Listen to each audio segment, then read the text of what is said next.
अस्सलामु अलैकुम रहमतुल्लाहि व बरकातुहू। उम्मीद करता हूँ स्टूडेंट आप खैरियत से होंगे। तो आज हम डिस्कस करेंगे मुताला पाकिस्तान। उसका फर्स्ट चैप्टर जो है इस्लामी जमहूरिया पाकिस्तान का क़याम। लेकिन उससे कबल हमें ये जानना ज़रूरी है कि मुताला किसे कहते हैं। मुताला का माना क्या है? ताला यतलू से किसी चीज़ का आपके ऊपर ज़ाहिर होना हम कहते हैं तुलुए आफ्ताब। आफ्ताब निकल रहा है, आफ्ताब ज़ाहिर हो रहा है। और तुलू उस वक़्त ये लफ्ज़ बोला जाता है जब वो चीज़ आपके ऊपर ज़ाहिर हो जाए। जब इंसान किसी भी बुक को रीड करता है, किसी भी मैगज़ीन को पढ़ता है, किसी भी अखबारात को रीड करता है, तो उसे बहुत सी चीज़ों का पता हो जाता है जो पहले मालूम नहीं होता। तो पाकिस्तान ये दो लफ्ज़ों का मजमुआ है, पाक और स्तान। हमें ये वतन इसलिए चाहिए था ये पाक हो, लेकिन स्तान से मुराद क्या है? ये बुतों से पाक हो, ये मजावरों से पाक हो, ये दरबारों से पाक हो, आस्थानों से पाक हो, ताकि एक अल्लाह की इबादत की जाए, एक अल्लाह को माना जाए। तो उसका सबसे पहला चैप्टर है इस्लामी जमहूरिया पाकिस्तान का क़याम। और उसमें पहला टॉपिक क्या है? नज़रिया पाकिस्तान। नज़रिया सोच को कहते हैं, फ़िक्र को कहते हैं और लायहा अमल को कहते हैं। अगर आपसे कोई नज़रिए का लुग़वी माना पूछे तो आप क्या कहेंगे उसे? सोच। नंबर 2 पे आप फ़िक्र भी कह सकते हैं, और नंबर 3 पे और लायहा अमल। और इंग्लिश में अगर देखें तो नज़रिए को आइडियालॉजी कहते हैं। नज़रिया पाकिस्तान की असास क्या है? वो आपसे पूछ लेता है नज़रिया पाकिस्तान की असास क्या है, तो आप कहेंगे इसकी असास क्या है? दीन इस्लाम। ये आपका MCQs हल हो जाएगा। इसकी असास दीन इस्लाम है। अगर मुख्तसर पूछे तो फिर एक और चीज़ का इजाफा करेंगे कि नज़रिया पाकिस्तान की असास दीन इस्लाम है, जो ज़िंदगी के तमाम शोबों के बारे में मुकम्मल रहनुमाई करता है। और इस्लामी निज़ाम हयात ज़िंदगी के किन पहलुओं का अहाता करता है? ये शॉर्ट क्वेश्चन आपसे पूछा जाएगा तो हम कहेंगे ये ज़िंदगी के तमाम शोबों का अहाता करता है, जिसमें सियासी मामलात भी आते हैं, समाजी भी आते हैं, मुआशी भी आते हैं, माशरती भी आते हैं। तो ये जो नज़रिया पाकिस्तान है, नज़रिया पाकिस्तान एक ठोस नज़रिए की बुनियाद पर वजूद में आया था, जो ज़िंदगी के तमाम शोबों में रहनुमाई भी करता है, अहाता भी करता है। और 2 चीज़ें हैं जिसके मुताबिक इंसान ज़िंदगी बसर करता है, जो इंसान के नज़रिए के अंदर मौजूद थी। एक अल्लाह का कुरान है और दूसरा रसूलुल्लाह सल्लल्लाहु अलैहि वसल्लम का फरमान है। 2 कौमी नज़रिए से मुराद क्या है कि वहाँ 2 कौमें रहती थीं, हिंदू भी थे, वहाँ मुस्लिम भी थे, और एक मुल्क के अंदर 2 कौमों का रहना बहुत ही मुश्किल था। तो मुसलमानों के जहन के अंदर ये बात आई कि क्यों ना हमें एक अलग वतन बनाया जाए, एक अलग वतन के लिए जदोजहद की जाए, कोशिश की जाए, जिसमें हमारे अकाबरीन के नाम शामिल हैं। तो रफ्ता रफ्ता ये जो सोच थी मुसलमानों की, ये परवान चढ़ती चली गई, और आहिस्ता आहिस्ता मुसलमानों के जज्बात भी उभरते गए। पहले वहाँ अंग्रेज़ मुसलमानों के ऊपर मुसल्लत हुक्मरानी कर रहे थे, मुसलमान ग़ुलामाना ज़िंदगी बसर कर रहे थे, और अंग्रेज़ों की ग़ुलामी के बाद मुसलमानों को फिर भी निजात नज़र नहीं आ रही थी, आज़ादी नज़र नहीं आ रही थी, बल्कि दोहरी ग़ुलामी का शिकार होने वाले थे, क्योंकि अक्सरियत की हुकूमत बननी थी और अक्सरियत थी हिंदुओं की। तो मुसलमानों ने चाहा क्यों ना एक ऐसी सल्तनत बनाई जाए, एक ऐसा मुल्क बनाया जाए जहाँ एक अल्लाह की इबादत की जाए, जहाँ इंसान बग़ैर किसी रोक टोक के, बग़ैर किसी भी चीज़ के इंसान अपने नज़रिए को लोगों तक पहुँचा सके, अपने दीन के मुताबिक इबादत कर सके। तो उसके लिए हमने एक अलग वतन को हासिल करने के लिए तमाम जदोजहद की, तमाम कोशिशें की, और फिर आस्ता आस्ता बिल आखिर ये हमारा नस्बुल ऐन बन गया, जो साल की मेहनतों के बाद ये ख्वाब शामिंदा ताबीर हुआ। तो नज़रिया पाकिस्तान पर मुख्तसर नोट लिखें।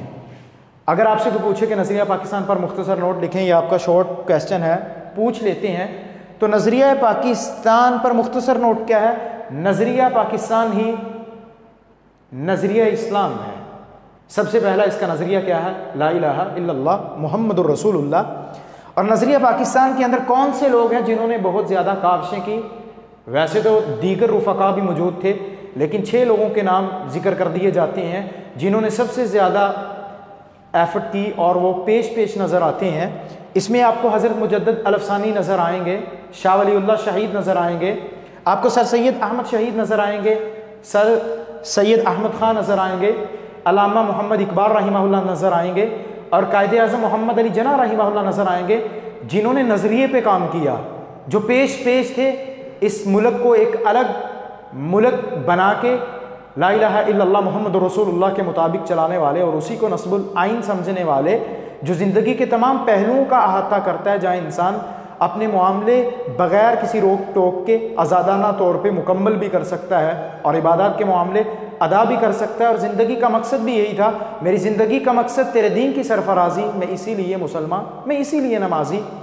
तो मुसलमान भी बनना था, अच्छा नमाजी भी बनना था, लेकिन वो पाकिस्तान को हासिल करने के बगैर मुश्किल नज़र आ रहा था, जिसके बारे में अल्लामा इकबाल ने कहा था, एक न एक दिन हमें अलग सल्तनत को कायम ही करना पड़ेगा और जुदागाना सल्तनत चाहिए जो ममलकत खुदादाद हो, यानी रब ताला की बादशाहत हो, उसी के मुताबिक ज़िंदगी को बसर किया जाए। ये तो था नज़रिया पाकिस्तान, जिसके बारे में हमने कुछ मुख्तसर सवालात को हल किया। ये आपका MCQs भी बनता है कि नज़रिया पाकिस्तान की असास क्या है, तो आप दीन इस्लाम के ऑप्शन पे मार्क करेंगे, उसी बबल को फिल करेंगे। अब है कायदे आज़म और नज़रिया पाकिस्तान। कायदे आज़म क्या था?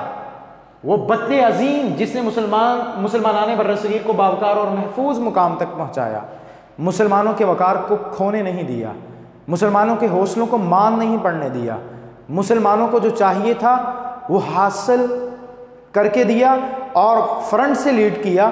कायद भी थे, रहबर भी थे, रहनुमा भी थे, लड़ते रहे और अलालत के बावजूद, बीमारी के बावजूद, सेहत अच्छी नहीं थी, फिर भी पीछे नहीं हटे, क्योंकि आपके जहन के अंदर जो एम था, जो सोच थी, जो फ़िक्र थी, जो लाहा अमल था, वो सिर्फ एक अल्लाह के सामने अपने आप को झुकाने के लिए था, जिसके लिए आपने अपने आप को मैदान अमल में डाल दिया।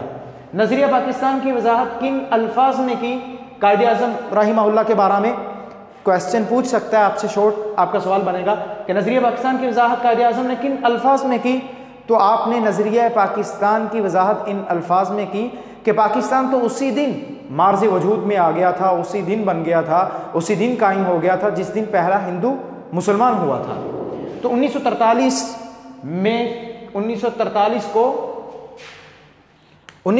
को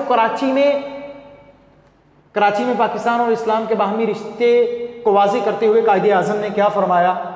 1943, अगर आपसे पूछे कि 1943 को जो आपने बयान किया वो किस जगह पे था, किस मुकाम पे था, तो आपका MCQs हल हो जाएगा, आप कहेंगे कराची। और अगर आपसे पूछे कि किस सन में आपने कराची के अंदर खुतबा इरशाद फरमाया, तो हम कहेंगे 1943। दोनों एतबार से आपके MCQs हल हो जाएंगे। कायदे आज़म ने क्या फरमाया था? वो कौन सी कश्ती है जो मुसलमानों को जस्दे वाहद की तरह कर सकती है? वो कौन सी चट्टान है जिस पे मुसलमान सवार हो सकते हैं? वो कौन सा लंगर है जो तमाम इंसानों का एक लंगर है? तो उसके बारे में आपने क्या फरमाया था? वो कौन सी चीज़ जो सबको जमा करती है एक जगह पे? वो किताब कुरान मजीद है, जो एक जगह पे मुसलमानों को जमा करती है। और फिर इसी तरह 1944 को कायदे आज़म ने 21 मार्च 1948 को ढाका के अवाम से खिताब करते हुए क्या फरमाया? यहाँ पे एक बात जहन में रखेंगे आप कि कायदे आज़म रहिमहुल्लाह ने 21 मार्च 1948 को ढाका की आवाम से ख़िताब करते हुए क्या फरमाया? आपने ढाका की आवाम से ख़िताब करते हुए कि ये फरमाया था कि हम में से कोई बलोची, कोई सिंधी, कोई पंजाबी, कोई पठानी, कोई बंगाली नहीं है। ये तकसीम क्यों? आखिर क्या वजह है मुसलमानों को आपस में तकसीम करने की, जबकि हम सब क्या हैं? मुसलमान हैं। तो कायदे आज़म ने 21 मार्च 1948 को इन अल्फाज में खिताब करते हुए वाज़ेह फरमाया था कि मुसलमान एक जिस्म की तरह हैं, कोई बलोची, कोई सिंधी, कोई पठानी, कोई बंगाली नहीं है।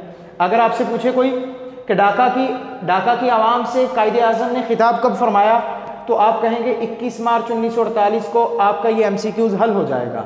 अगर आपसे कोई इस तरह MCQs पूछे कि 21 मार्च 1948 को आपने किस मुकाम पर आवाम से खिताब फरमाया, तो हम कहेंगे ढाका के मुकाम पर आवाम से खिताब फरमाया। अब मार्च 1944 को कायदे आज़म ने अलीगढ़ में खिताब करते हुए क्या फरमाया? अगर आपसे कोई पूछे कि कायदे आज़म ने मार्च 1944 को कहाँ खिताब फरमाया, तो आप कहेंगे अलीगढ़ के अंदर। और अगर इस तरह पूछ ले कि अलीगढ़ में कब खिताब फरमाया, तो आप कहेंगे मार्च 1944 को। तो कायदे आज़म ने खिताब करते हुए क्या फरमाया? आपने मुसलमानों को ये बात बावर करवाने की कोशिश की थी कि हमारा रहनुमा जो है इस्लाम है, जो मुकम्मल ज़ाब्ता हयात है।